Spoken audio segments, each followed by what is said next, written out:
அன்பான சகோதரர்களே, சிறப்பான ஒரு மாதத்தின் முதல் ஜும்மாவிலே நாம் ஒன்று குழுமி இருக்கிறோம். இந்த நல்ல தருணத்தில் அல்லாஹுடைய தூதர் ரசூலுல்லாஹி ஸல்லல்லாஹு அலைஹி வஸல்லம் இந்த மாதத்தில் பல்வேறு வகையான நல்லமல்களை மிக அதிகமான ஆர்வத்தோடும் பேரவாவோடும் செய்திருக்கிறார்கள் என்பதை நாம் ஹதீஸுகளிலே பார்க்கின்றோம். அவ்வாறு பார்க்கும் பொழுது ரசூலுல்லாஹி ஸல்லல்லாஹு அலைஹி வஸல்லம் அவர்கள் அதிகப்படியான இபாதத்துகளில் ஒன்றான சதகாவை மிக மிக ஆர்வத்தோடு செய்தார்கள் என்கின்ற தகவல்களையும் நாம் பார்க்கின்றோம். சதகாவை பற்றி அல் குர்ஆனிலே அல்லாஹ் பேசக்கூடிய ஒவ்வொரு வசனமும் நம்மை ஆழ்ந்து சிந்திக்க வைக்கக்கூடிய வசனங்கள். அல் குர்ஆனில் மற்ற நிகழ்வுகளை விட மற்ற செய்திகளை அல்லாஹ் பேசக்கூடிய அந்த விதங்களை விட முற்றிலும் மாறுபட்ட ஒரு விதமாக சதகா இருப்பதை நாம் பார்க்கின்றோம்.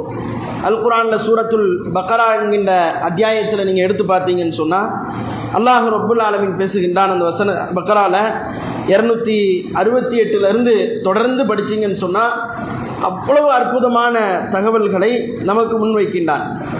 நாம் என்ன நினைக்கிறோம், நம்ம மக்கள் என்ன நினைப்பாங்க அப்படின்னா, சதகா செய்தோன்னா அல்லாஹ் அதுக்கு நன்மை தருவான் அப்படிங்கிறது தான் நம்மளுடைய இயல்பான செயல்பாடுகள், நடவடிக்கைகள் இருந்து கொண்டு இருக்கிறது. ஆனால் அல்லாஹ் ரப்புல் ஆலமீன் இந்த சதகாவை பற்றி அல் குர்ஆனில் சொல்லும் பொழுது அல்லாஹ் சொல்லக்கூடிய இந்த விதம்ங்கிறது எந்த மனிதனாலும் நம்பிக்கை இல்லாமல் புரிந்து கொள்ள முடியாது. இறை நம்பிக்கை இல்லாமல் நீங்கள் சதகாவை புரிந்து கொள்ள வேண்டும் என்று ஆசைப்பட்டால் ஒரு காலத்திலையும் புரிஞ்சுக்கிட முடியாது. அல்லாஹ்வின் மீது ஆழ்ந்த ஒரு அன்பு, பாசம், காதல் அது ஒரு முஸ்லிமிடத்தில் இருக்கின்ற அந்த நிலையில் அல்லாஹுடைய வேதத்தை படிக்கும் பொழுதுதான் எல்லா வசனங்களையும் ஆழ்ந்து உணர்ந்து இப்படி நடப்பதற்குண்டான எல்லா முகாந்திரமும் அல்லாஹுவால் சாத்தியப்படும் என்பதை நாம் நம்பிக்கை கொள்ள முடியும். அதே விதத்தில் தான் அல் குர்ஆனிலே அல்லாஹ் ரப்புல் ஆலமீன் இந்த சதகாவை பற்றி பேசுகிறான்.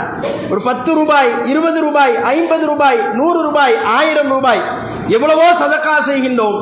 செய்யக்கூடிய ஒவ்வொரு சதகாவுக்கும் பின்னாலும் அல்லாஹ் ரப்புல் ஆலமீன் கொடுக்கக்கூடிய நற்பலன்கள் என்பது அவ்வளவு அபரிமிதமானது, அவ்வளவு அழகானது.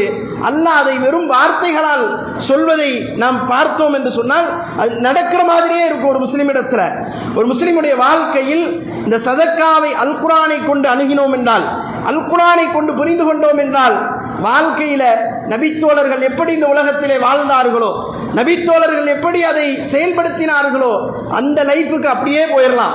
அல் குர்ஆனில் புரியணும். நாம் புரிய வேண்டியது என்னன்னு சொன்னால், சதகா என்பது அல்லாஹ் ரப்புல் ஆலமீன் அதை வெறுமனே நன்மையாக மட்டும் என்ன செய்யறதில்லை, திருப்பி தர்றதில்லை அப்படிங்கிற நம்பிக்கை ஒரு முஸ்லீம் வைக்கணும். ஒரு முஸ்லீம் வைக்கக்கூடிய அடிப்படையான நம்பிக்கை என்னன்னு சொன்னால், சதக்காவுக்கு வெறுமனே நன்மை மட்டும் கிடைக்காது. அப்போ என்ன கிடைக்கும், அல்லாஹ் எதை கூடுதலாக தருவான், எதை அதிகப்படுத்தி அல்லாஹ் பேசுகின்றான் அப்படின்னு அல் குர்ஆனை திறந்து பார்த்தோம் என்றால் அவ்வளவு அற்புதமான வசனங்களை அல்லாஹ் சொல்கின்றான். அதில் தான் அல்லாஹ் இந்த வசனத்தை சொல்றான். இந்த சதக்காவை பொறுத்த வரைக்கும் அல்லாஹ் ஷைத்தான் என்ன செய்வானா, அப்படியே பயங்காட்டுவானாம். கையில் உங்கள்கிட்ட பணம் சேர அல்லது இருக்கக்கூடிய பணத்தை நீங்கள் செலவழிக்க, இதில் எல்லாம் ஷைத்தான் அச்சுறுத்தலை ஏற்படுத்துவான். இதை நீ செலவழிக்காத அப்படின்னு அல்லாஹ் ஷைத்தான் சொல்லுவானாம். நீ கையில் வச்சிருக்கக்கூடிய 100, 1000, 10,000 எவ்வளவோ காசு, இதை நீ செலவழிச்சிடாத அப்படின்னு ஷைத்தான் சொல்லுவானாம். அது அல்லாஹ் எப்படி சொல்றான்னா, அஷ்ஷைத்தானு யஇதுகுமுல் ஃபக்ர, ஏழ்மையை கொண்டு ஷைத்தான் உங்களை பயமுறுத்துகின்றான். ஷைத்தான் எதை கொண்டு பயன்படுத்துறான், ஏழ்மையை கொண்டு பயன்படுத்துகிறான். பில் ஃபஹ்ஷாயி, ஒழுக்கமில்லாத செயல்களை செய்யுமாறு அவன் ஏவுகின்றான் அப்படின்னு சொல்லிட்டு அல்லாஹ் தொடர்ந்து சொல்றான், வல்லாஹு யஈதுகுமுல் மக்ஃபிரா மக்ஃபிரத்தம் மின்ஹு வ ஃபத்லா. அல்லாஹ் எதை கொண்டு உங்களுக்கு ஆர்வப்படுத்துகிறான் தெரியுமா, அல்லாஹ் உங்களை தர்மங்களை செய்யுமாறும் அதே மாதிரி அல்லாஹ்விடத்திலே தர்மங்களை செய்யக்கூடியவர்களுக்கு மன்னிப்பும் மிக்க செல்வமும் இருக்கிறது என்றும் அல்லாஹ் வாக்களிக்கின்றான். அல்லாஹ் வாக்களிக்கிறது, மன்னிப்பு இருக்குது, உங்களுக்கு நீங்க தர்மம் செய்யக்கூடியவர்களுக்கு இதைவிட மிக்க செல்வம் இருக்குது. எப்படி அல்லாஹ் சொல்றான் பாருங்க, நீங்க கொடுக்கக்கூடிய காசு, நீங்க கொடுக்கக்கூடிய பணம், நீங்க இந்த சதகாவாக அள்ளி வாரி வழங்கக்கூடியது, அது வெறுமனே நன்மை மட்டும் எழுதப்படாது, மிக்க செல்வமும் உங்களுக்கு இருக்குது. அதுல என்ன இருக்குது? மிக்க செல்வம் இருக்குது. நீங்க சதகாவாக கேட்டால் கொடுங்கள் என்கின்றான் அல்லாஹ். அல்லாஹ் சதகாவை கொண்டு ஆர்வப்படுத்துகிறான், ஷைத்தான் வறுமையை கொண்டு ஆர்வப்படுத்துறான்.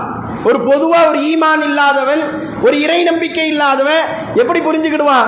அவன் அறிவை கொண்டு, லாஜிக்கு கொண்டு அதை பார்க்கும் பொழுது என்ன புரியாது, இதுக்கு நன்மை எனக்கு திரும்ப கிடைக்கும், நன்மை கிடைக்கும் அப்படிங்கிறத தாண்டி இந்த செல்வம் எனக்கு திரும்ப கிடைக்கும் அப்படிங்கிறது அவனுக்கு புரியாது. அவனுக்கு இந்த செல்வம் திரும்ப கிடைக்கும்ங்கிறது புரியாது. அவனுக்கு என்ன புரியும்? செலவழிக்கணும், ஏதோ அவன் வாழ்ந்துட்டு போறான், அது ஏதாவது வகையில் நன்மையா இருக்கும் அப்படின்னு நினைச்சிட்டு போயிடுவான். ஆனால் ஈமான் கொண்ட மக்களுக்கு அல்லாஹ் ரப்புல் ஆலமீன் எப்படி அதை புரிய வைக்கிறான் என்றால், நீங்கள் கொடுக்கக்கூடிய ஒவ்வொரு பைசாவும், நீங்கள் செய்யக்கூடிய ஒவ்வொரு சதக்காவும் அல்லாஹ்விடத்திலே அது திரும்ப கொடுக்கப்படுகிறது. அதான் அல்லாஹ் சொல்லக்கூடிய அந்த வாசகம் என்ன? மிக்க செல்வமும் அப்படின்னு அல்லாஹ் சொல்றான். சாதாரணமா அல்லாஹ் சொல்லல, எப்படி பயன்படுத்துறான்?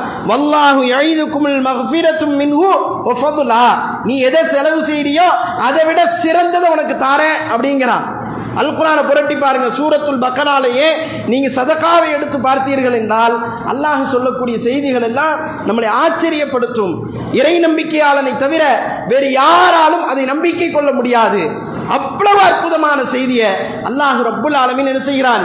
அல் குர்ஆன்ல ரிப்ளே, அதாவது நீ கொடுக்கக்கூடிய பணத்துக்கு அல்லாஹ் அப்படியே கொடுக்க மாட்டான். அல் குர்ஆன்ல ஒரு வசனம் பேசுகிறது. எப்படி பேசுகிறது என்றால், ஒவ்வொன்றும் ஒரு தானிய மணியை நீ விதைத்தால் அது 7ஆக பெருகி, அந்த 7 70ஆக பெருகி, எப்படி அது உனக்கு பயிரை கொடுக்குமோ அதே போன்று நீ கொடுக்கக்கூடிய ஒவ்வொரு பணமும் அல்லாஹ்வுடைய மார்க்கத்திற்காக நன்மையை எதிர்பார்த்து ஏழைகளுக்காக கொடுக்கக்கூடிய ஒவ்வொரு பணமும் உனக்கு திரும்ப கொடுக்கப்படும் என்பதுதான் அல்லாஹ்வுடைய கூற்று. ஆனால் இன்னைக்கு நாம் என்ன செய்யறோம்? செலவழிக்கிறதுக்கு யோசிக்கிறோம். அல்லாஹ்வுடைய மார்க்கத்திற்காக, அல்லாஹ்வுடைய ஆலயத்திற்காக, அல்லாஹ்வுடைய தீனுல் இஸ்லாம் பரவுவதற்காக, மார்க்க கல்விக்காக, அல்லது ஏழைகளுக்காக, எளியவர்களுக்காக அல்லாஹ் யாருக்கெல்லாம் கற்றுக் கொடுத்தானோ அவர்களுக்கெல்லாம் செலவழிப்பதற்கு நாம கையை பின்னால் எடுக்கிறோம். இவ்வளவுதானே இருக்குது, இது காலியா போயிருச்சுன்னா நமக்கு என்ன செய்யறது அப்படின்னு யோசிக்கிறோம். யோசிக்கிறதுலாம் தப்பில்லை. அல்லாஹ்வுடைய வசனத்தை கொண்டு உரசி பாருங்க, அல்லாஹ்வுடைய திருமறையை கொண்டு உரசி பாருங்கள். நாம செலவழிக்கக்கூடிய ஒவ்வொரு பணமும் திரும்ப கொடுக்கப்படுது. ஒன்னா கொடுக்கப்படல, ரெண்டா கொடுக்கப்படல, பல 100 மடங்குகளாக திரும்ப கொடுக்கப்படுகிறது. அது வரலாற்றில் பார்க்கிறோம். ரசூலுல்லாஹி ஸல்லல்லாஹு அலைஹி வஸல்லம் நபித்தோழர்கள்ட்ட போய் என்ன செய்யறாங்கன்னா சதக்கான்னு கேட்கிறாங்க. நபித்தோழர்கள் என்ன செய்யறாங்க? சதக்காவை கொண்டு வந்து கொடுக்கிறாங்க. அதில் அபூபக்கர், உமர் ரலியல்லாஹு அன்ஹு அவர்கள் அதிகமாக அதில் போட்டி போடக்கூடியவங்க. எப்படி போட்டி போடுகிறார்கள் என்று சொன்னால், சதக்காவை கொண்டு வந்து கொடுப்பதில் நீ பெரியவனா நான் பெரியவனா என்று நாம் போட்டி போடுவோமே, அந்த மாதிரி மார்க்கத்திற்காக அள்ளி கொடுப்பதிலே அவர்கள் போட்டி போட்டுக் கொள்கிறார்கள். எப்படியான போட்டினா, அல்லாஹ்வுடைய தூதர் கேட்பாங்க உமர் ரலியல்லாஹு ஒரு போருக்காக வேண்டி அலௌன்ஸ் பண்ணிட்டு, அல்லாஹ்வுடைய தூதர் சதக்காவெல்லாம் கொண்டு வாங்க, நம்ம போருக்கு கிளம்பணும்னு சொல்லும் பொழுது உமர் அவர்கள் சதக்காவை கொண்டு வந்து கொடுப்பார்கள். அபூபக்கர் சித்திக் அவர்கள் சதக்காவை கொண்டு வந்து கொடுப்பார்கள். கேட்பாங்க உமர் ரலியல்லாஹு என்ன கொண்டு வந்தீங்க, வீட்டில் என்ன வச்சிருக்கீங்கம்பாங்க. உமர் ரலியல்லாஹு அவர்கள் சொல்வார்கள், நான் வீட்டில் பாதியை வச்சுட்டு பாதியை கொண்டு வந்துட்டேன். எவ்வளோ பெரிய விஷயம்! அல்லாஹ்வுடைய தூதரிடத்தில் வந்து சொல்றாரு, பாதி நான் கொடுத்துட்டேன் சதக்காவா, உங்கள்ட்ட கொடுத்ததுல என் வீட்டில் உள்ள பாதி உங்க கையில கொடுக்கப்பட்டுருச்சு, மீதி எங்க இருக்கு? வீட்டில் இருக்கு. அபூபக்கர் வருவாங்க, அல்லாஹ்வுடைய தூதர் கேட்பாங்க, அபூபக்கரே வீட்டில் என்ன வச்சிருக்கீங்கன்னு கேட்பாங்க. அபூபக்கர் சொல்லுவாங்க, அல்லாஹ்வையும் தூதரையும் தவிர வீட்டில் எதுவுமே கிடையாது. நம்பிக்கை தான், இறை நம்பிக்கை தான் எது கொடுக்க வைக்குது? இறை நம்பிக்கை கொடுக்க வைக்குது.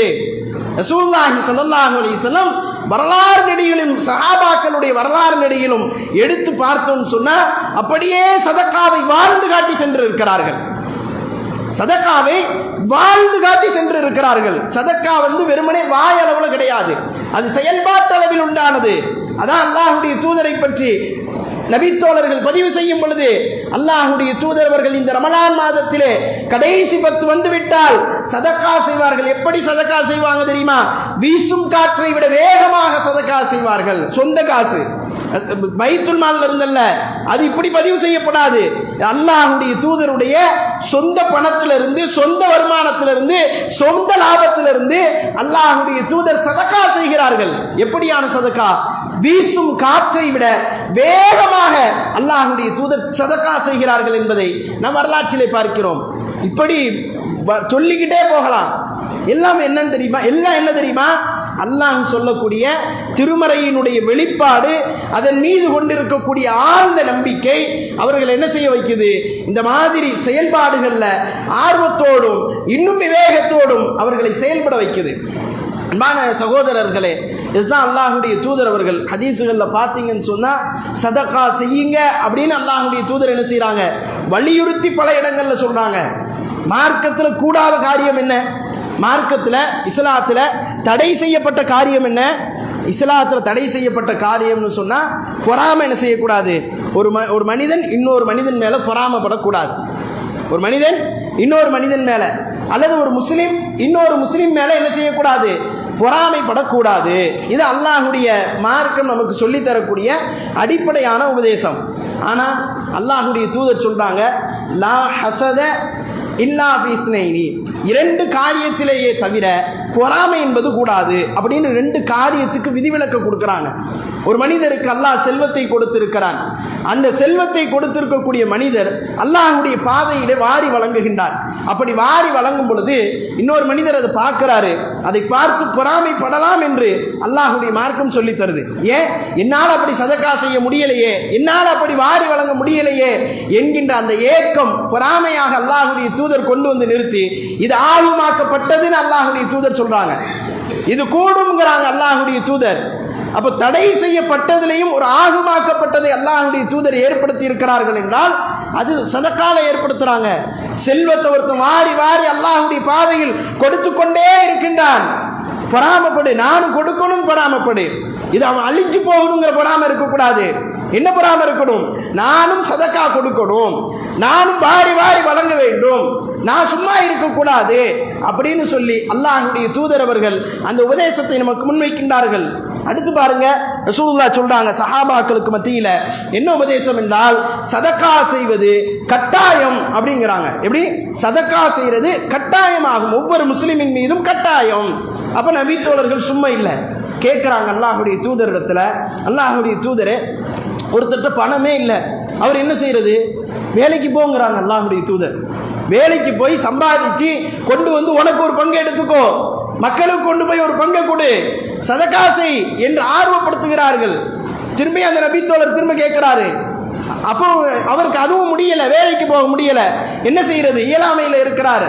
ரசூலுல்லாஹ் சொல்றாங்க, அவர் என்ன செய்யணும்னு சொன்னா, யார் இயலாமையில் இருக்கிறார்களோ அவர்களுக்கு உதவுவதற்கு முயற்சி செய்யட்டும் அப்படிங்கிறாங்க. அதுக்கும் அவர் முடியல, பலகீனமா இருக்கிறாரு. அப்ப நல்ல வார்த்தைகளை சொல்லட்டும் அப்படிங்கிறாங்க. அந்த நல்ல வார்த்தை சொல்றதுக்கும் ஒரு ஆள் முடியல, என்ன செய்யறது? இப்படி கேட்டுக்கிட்டே இருக்கிறாரு. அல்லாஹ்வுடைய தூதர் பதில் சொல்லிக்கிட்டே இருக்கிறாங்க. கடைசியில் அவர் இந்த கேள்வியை கேட்ட உடனே அப்போ யாருக்கும் எந்த தீங்கும் இழைக்காமல் அவர் அமைதியாக இருக்கட்டும் என்று அல்லாஹ்வுடைய தூதர் அவர்கள் உபதேசித்தார்கள். அந்த அளவிற்கு முக்கியத்துவம் கொடுத்தாங்க. எதுக்கு? சதக்காவுக்கு. ரசூலுல்லாஹ் அந்த அளவுக்கு முக்கியத்துவம் கொடுத்தார்கள் இந்த சதக்கா என்கின்றது ஒரு விஷயத்திற்காக வேண்டி. அப்போ இப்படி வரலாறு நடிகிலும் பார்த்தோம் என்று சொன்னால் அல்லாஹ்வுடைய தூதர் அவர்கள் சதக்காவிற்கு முக்கியத்துவம் கொடுத்தார்கள். அதே நேரத்தில் இந்த சதக்கா என்பது அது ஒன்வே கிடையாது, அது ஒரு பக்கம் மட்டும் உள்ள போய்கிட்டே இருக்காது. நீ உள்ள போட போட போட அல்லாஹ் ரப்புல் ஆலமீன் அதை பெருக்குகிறான் என்பதுதான் அல்லாஹ்வுடைய வார்த்தை. யம்ஹகுல்லாஹு ரிபா வயுர்பி சதகா. அல்லாஹ் வட்டியை பற்றி பேசும் பொழுது இந்த வசனத்தை சொல்வான், வட்டியை அல்லாஹ் அழித்து விடுவான், வயுர்பி சதகா, சதக்காவை வளர செய்வான். நீங்க கொடுக்கக்கூடிய ஒவ்வொரு காசையும் அல்லாஹ் வளர்த்து எடுப்பான். அல்லாஹ்வுடைய தூதர் சொன்னாங்க, நீங்க சதகா செய்யும் பொழுது அந்த பணம் எப்படி வளர்த்தெடுக்கப்படும், அந்த செல்வம் எப்படி வளர்த்தெடுக்கப்படும் என்றால், ஒரு ஒட்டகம் ஒரு குதிரை எப்படி தன்னுடைய குட்டியை கொஞ்சம் கொஞ்சமாக வளர்த்தெடுக்குமோ அதே போன்று அந்த சதகா என்பது, நீங்கள் செலவழிக்கக்கூடிய செல்வம் என்பது அல்லாஹ்விடத்திலே வளர்த்தெடுக்கப்படுகிறது என்று அல்லாஹ்வுடைய தூதர் சொன்னார்கள். சதக்கா வளர்த்தெடுக்கப்படும். சதக்கா செய்யக்கூடியவருக்கு அல்லாஹ் ரப்புல் ஆலமீன் பெரும் பெரும் பாக்கியங்களை எல்லாம் ஏற்படுத்தி இருக்கிறான் என்பதை நம் வரலாற்றிலே பார்க்கிறோம். அன்பான சகோதரர்களே, ஆகையால் சதக்கா என்பது அல்லாஹ்வுடைய மார்க்கத்தில் அது வெறுமனே நன்மைக்கானது மட்டுமல்ல, அது திரும்ப வழங்கப்படக்கூடியது, மறுமையிலும் நமக்கான சாட்சி பகரக்கூடியதாக இருக்கும் என்று ரசூலுல்லாஹி ஸல்லல்லாஹு அலைஹி வஸல்லம் சொல்லக்கூடிய செய்திகளை நாம் வரலாற்றிலே பார்க்க முடிகிறது.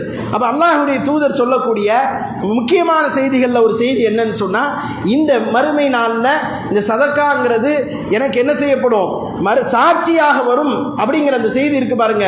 ரொம்ப ரொம்ப அற்புதமான தொழுகை ஒளியாக வரும், தொழுகை ஒளியாக வரும்.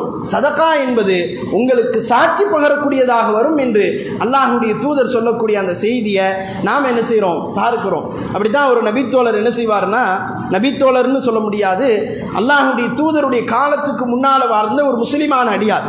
அவர் அதிகமான சதக்காக்களை கொடுக்கக்கூடியவராக இருந்தார். வரலாற்றில் எப்படி பதிவு செய்யப்படுகிறது என்றால், ஒரு மனிதர் காட்டின் பகுதியில் அப்படியே நடந்து போய்கிட்டே இருப்பார்.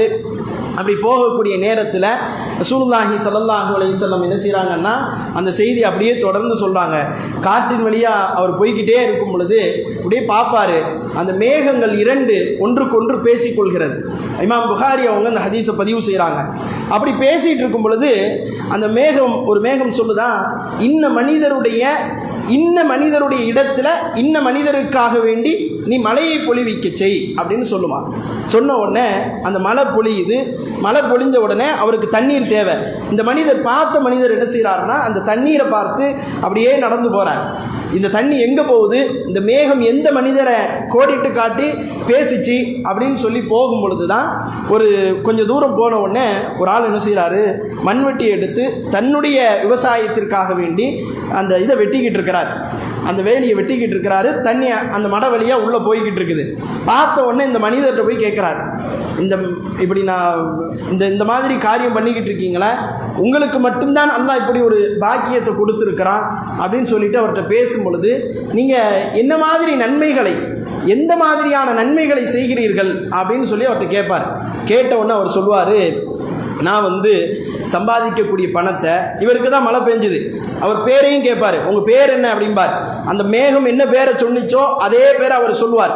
உங்கள் அந்த இடத்துடைய பேரையும் சொல்லுவார். அவர் எல்லாம் புரிஞ்சுக்கிட்டு அந்த மனிதர்கிட்ட அதுக்கப்புறம் தான் கேட்பார், என்ன நற்கர்மங்களை நீங்கள் செய்கிறீங்க அப்படின்னு கேட்ட உடனே, நான் சம்பாதிப்பேன், விவசாயம் பண்ணுவேன், அதில் வரக்கூடிய லாபங்களை எல்லாம் எடுத்துக்கொண்டு அந்த லாபங்களை 3ஆக பங்கு வைத்து விடுவேன். அந்த 3 பங்கு எப்படி தெரியுமா, 1 என்னுக்கும் என்னுடைய குடும்பத்திற்கும் அன்றாட தேவைக்காக வேண்டி, இன்னொரு பங்கு என்னன்னா, நான் எதில் சம்பாதித்தேனோ அந்த வியாபாரத்தை பெருக்குவதற்காக, அந்த விவசாயத்தை பெருக்குவதற்காக இன்னொரு பங்கு, 3வது பங்கு ஏழைகளுக்காக வேண்டியே ஒதுக்கி விடுவேன் அல்லது சதக்காவாகவே ஒதுக்கி விடுவேன் என்று அவர் சொல்லுவார். சொன்ன உடனே அவர் புரிந்து கொள்வார், இவர் இப்படியான நன்மையை செய்யும் பொழுதுதான் அல்லாஹ் என்ன செய்யறான், இப்படி ஒரு பாக்கியத்தை கொடுக்குறான். இதான் மெத்தடு. என்னன்னா, லாபத்தை என்ன செய்யணும், 3ஆ பங்கு வைக்கணும். 1 ஏழைகளுக்காக, மார்க்கத்திற்காக, மார்க்க பணிகளை செய்வதற்காக அல்லது மார்க்க பணிகள் செய்யக்கூடிய இடங்களுக்காக, இன்னொரு பங்கு நமக்காக, நம்முடைய குடும்பத்துக்காக, 3வது பங்கு நாம செய்யக்கூடிய எந்த தொழிலிருந்து நாம லாபத்தை எடுத்தோமோ அதே தொழிலில் கொண்டு போய் போடணும். இது பரக்கத்தை மட்டுமல்ல, அல்லாஹ்விடத்தில் இருந்து அருளையும் கொண்டு வந்து சேர்க்கும் என்பதை இந்த வரலாறு என்ன செய்யுது, நமக்கு சொல்லித் தருகிறது. இமாம் புகாரி என்ன செய்யறாங்கன்னா, இந்த ஹதீஸை நமக்கு சொல்லித் தராங்க. ஆக அன்பான சகோதரர்களே, இப்படி ஆயிரம் செய்திகள் இருக்குது. நாம பட வேண்டிய படிப்பினை என்னன்னு சொன்னா, சதக்கா செய்யறது அல்லாஹ்வுடைய தூதர் காட்டி தந்த வழிமுறை. சதக்கா என்பது அல்லாஹ்வுடைய தூதர் நமக்கு என்ன செய்யறாங்க, ஒவ்வொரு முஸ்லிமின் மீதும் கடமைன்னு நமக்கு சொல்லி தராங்க.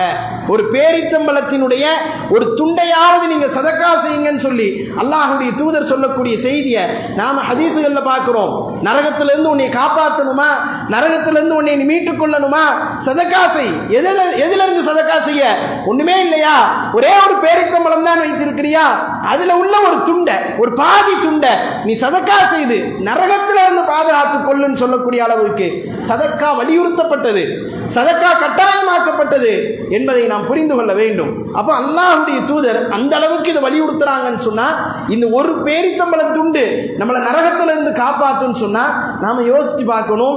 நாம் செய்யக்கூடிய ஒவ்வொரு செல்வமும், நாம் செலவழிக்கக்கூடிய அல்லாஹ்வுடைய பாதையில் செலவழிக்கக்கூடிய ஒவ்வொரு செல்வமும் மறுமை நாளில் நமக்கு மிகப்பெரிய பாதுகாப்பாக சாட்சியாக வந்து நிற்கும் என்பதை நாம் புரிந்து கொள்ள வேண்டும். ஆகையால் அல்லாஹ் ரப்புல் ஆலமீன் கூறிய இந்த சதகா என்கின்ற இந்த கட்டாய கடமையை நாம் நம்முடைய வாழ்விலே தொடர்ந்து செய்வதற்குண்டான முயற்சிகளை மேற்கொண்டு சதக்காவை புரிந்து கொண்டு செயல்படுத்தக்கூடிய பாக்கியத்தை அல்லாஹ் உங்களுக்கும் எனக்கும் தந்தல் புரிவானாக என்று கூறி முதல் உரையை நிறைவு செய்கின்றேன்.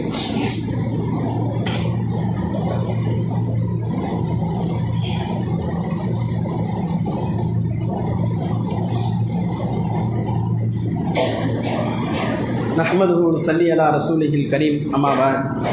அன்பான சகோதரர்களே, சதக்கா குறித்தான சில செய்திகளை நாம் பார்த்தோம். அதில் அல்லாஹுடைய தூதர் ரசூலுல்லாஹி ஸல்லல்லாஹு அலைஹி வஸல்லம் இந்த சதக்கா குறித்தான ஆர்வமூட்டலில் நமக்கு அழகான சில வழிகாட்டுதல்களை சொல்லித்தந்த அந்த தகவல்களையும் நாம் பார்த்தோம். அப்போ சதக்கா நம்மிடத்தில் வந்து ஒரு யூனிஃபார்மாக ஒரு சரியான அணுகுமுறையாக இல்லாத காரணத்தினால நாம் என்ன செய்கிறோம் அப்படின்னா, சதக்காவை வெறுமனே ₹1 ₹2 தர்மம் செய்தால் அதை பெருசாக சதக்காவாக கற்பனைக்கு கொண்டு வரோம். அந்த ₹1 ₹2 தர்மம் என்பது சமூகத்தில் முற்றிலுமாக நிறுத்தப்பட வேண்டும். முசாஃபர்கள் தொடர்ந்து நம்மளை என்ன செய்கிறாங்க, அந்த ₹1 ₹2 தர்மத்திற்காக துரத்தி கொண்டிருக்கக்கூடிய சூழலை நாம் பார்க்கின்றோம். ஆனால் விரட்ட முடியாது. மார்க்கம் எந்த அளவுக்கு சதக்காவை வலியுறுத்துதோ அதே மாதிரி யாசகம் கேட்கக்கூடியவர்களை அல்லாஹுடைய மார்க்கம் எந்த அளவுக்கு கண்டிக்குதோ, யாசகம் கேட்பது பெரும்பாவங்கிற அளவுக்கு அல்லாஹுடைய மார்க்கம் கண்டிக்குது, அனுமதி கொடுக்குது. யாருக்கு? சில பேருக்கு தான் அனுமதி அப்படின்னு அல்லாஹுடைய மார்க்கம் சொல்லுது.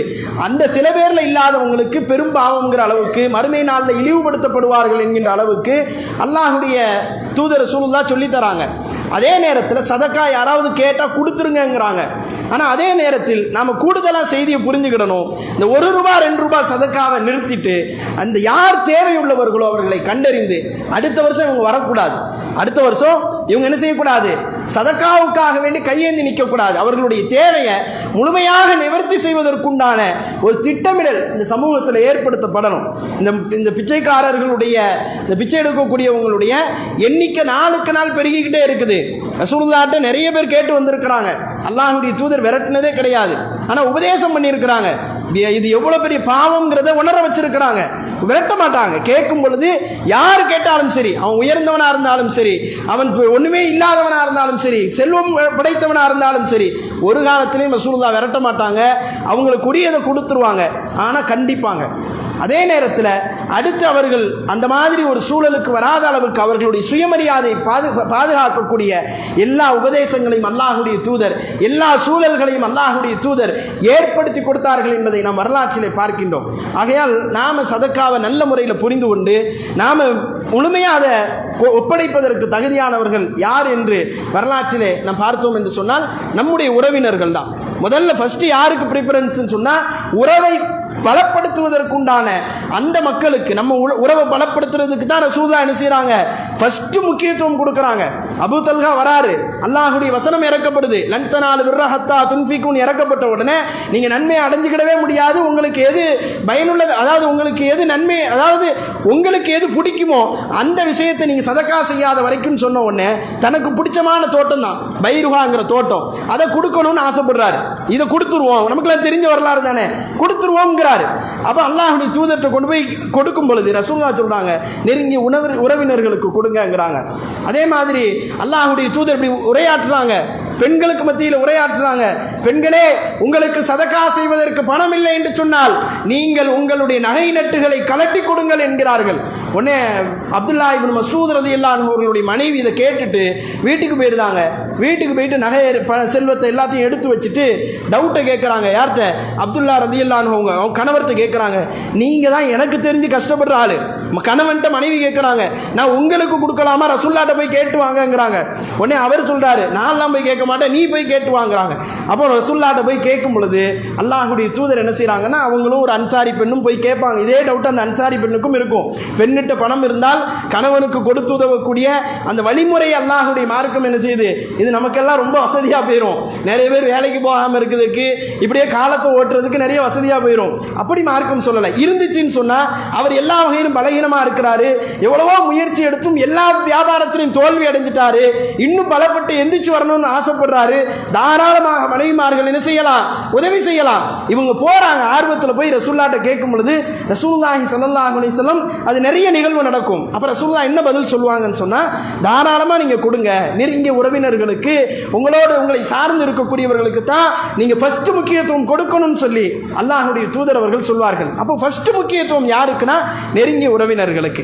அடுத்தபடியாக நம்மை சார்ந்து இருக்கக்கூடிய நம்முடைய ஜமாத்துகளுக்கு நாம் என்ன செய்யணும், கண்டிப்பாக கொடுக்கணும். வந்தோடனே சகோதரர் சொன்னாப்ல, நம்ம பள்ளிவாசலுக்கு மற்ற மாதங்களை விட எல்லா பள்ளிவாசலையும் உள்ளது, மற்ற மாதங்களை விட நோன்பு கஞ்சிங்கிற வகையில், இஃப்தாருடைய அந்த ஏற்பாடுகள் என்கின்ற வகையில், அதே மாதிரி கடைசி 10 நாட்கள் சஹருடைய ஏற்பாடு என்கின்ற வகையில், ரமலானில் ஸ்பெஷலாக என்ன செய்வோம், வருஷத்துக்கு ஒரு நாள் பள்ளிவாசல் என்ன செய்வோம், பராமரிப்போம் என்கின்ற வகையில் பல்வேறு வகையான செலவுகள். நாம் மற்ற மாதங்களில் 20,000 செலவழிச்சோன்னு சொன்னால் ரமலான் மாதத்தில் 60,000 செலவழிப்போம்.